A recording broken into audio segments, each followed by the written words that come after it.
TV News English, my name is Yasmin Saeed. I'm here to update you with our daily news. These are the stories making headlines. Event organised by Somaliland diaspora community takes place in Manchester. Somaliland Minister of Planning and National Development and Mayor of Hargeisa meet with Mayor of Stockholm. Lebanese soldiers killed at checkpoint.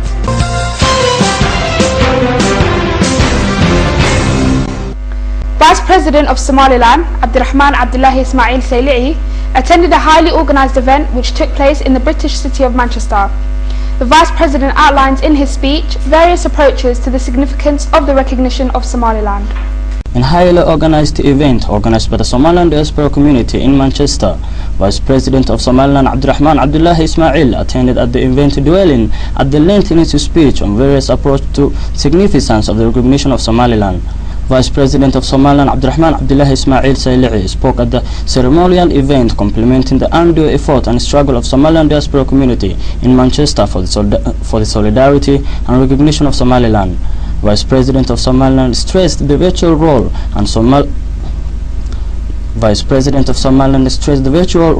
that Somaliland diaspora community should play on investing in the country to create more jobs for unemployed youth across the country.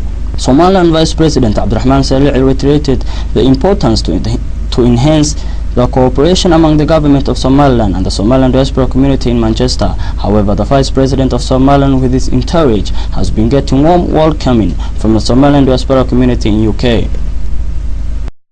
Somaliland Minister of Planning and National Development, Saad Ali Shireh, alongside the Mayor of the capital of Somaliland, Hargeisa, Abdirahman Mahmoud Aidid, met with the Mayor of Stockholm, in which both sides agreed upon working on development intertwining Hargeisa and Stockholm. Somaliland Minister of Planning and National Development, Saad Ali Shireh, alongside the Mayor of the capital of Somaliland, Hargeisa, Abdirahman Mahmoud Aidid, met with the Mayor of Stockholm, in which both sides agreed upon working on development intertwining Hargeisa and Stockholm. Minister of Planning and National Development Saad Ali Shireh, accompanied by the Mayor of the capital of Somaliland, Hargeisa, Abdirahman Mahmoud Aidid, take over the Mayor to Stockholm to cooperate on development and conducting the strategies of both cities. In the meeting, both sides agreed upon twinning Hargeisa and Stockholm, as well as opening local government offices in Hargeisa and Stockholm. The local government of Hargeisa and Stockholm will be working to reach more development, while the Swedish Capital City Authority are credited to ensure the enhancement of the magnificence of the capital of Somaliland. You're tuned into SLN TV News English, the only Somali-speaking channel with an English news programme. And now for our international headlines in detail.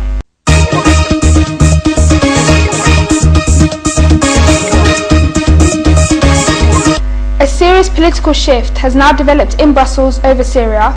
EU foreign ministers, meeting in the Belgian capital, failed to reach an agreement on extending arms sanctions in Syria, effectively ending the bloc's ban on arming the Syrian opposition. UK Foreign Minister William Hague is among those determined to end the embargo. This decision today gives us the flexibility in the future to respond to a worsening situation and the refusal of the Assad regime to negotiate. Others, though, think words and not weapons are the way forward. For me, the objective is Geneva and not the embargo. The real question is what Europe can do, standing together to promote the diplomatic and political conference in Geneva and to push for the conference to happen, said Italian Foreign Minister Emma Bonino. Our correspondent at the summit, Charles Salame, said from August the 1st, EU member states will have the option to send weapons to the Syrian opposition if there is no positive outcome from the planned peace talks in Geneva. State media confirms 3 deaths near Sunni majority town of Arsul, close to Syria border amid rising tensions. State media confirms 3 deaths near Sunni majority town of Arsul, close to Syria border amid rising tensions. Armed men have opened fire on a military checkpoint in Lebanon's eastern Bekaa Valley, killing 3 soldiers before escaping across the border into Syria, according to a Lebanese state media. National News Agency said 2 of the soldiers died in Tuesday's attack, which occurred near the town of Arsul, while a 3rd died later in hospital. The border areas around Arsul are used by Syrian rebels battling President Bashar al-Assad to smuggle weapons and fighters from Lebanon across into Syria, and the region and the region has seen previous clashes between the Lebanese military and Syrian fighters.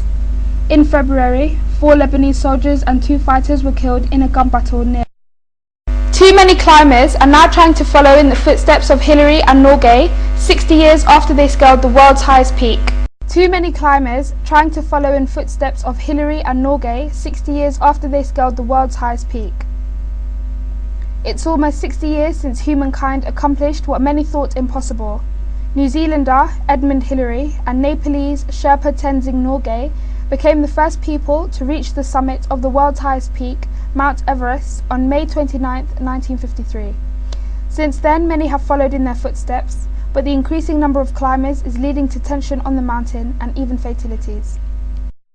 That's all the news we have for you today. Thank you for watching, and until next time, goodbye.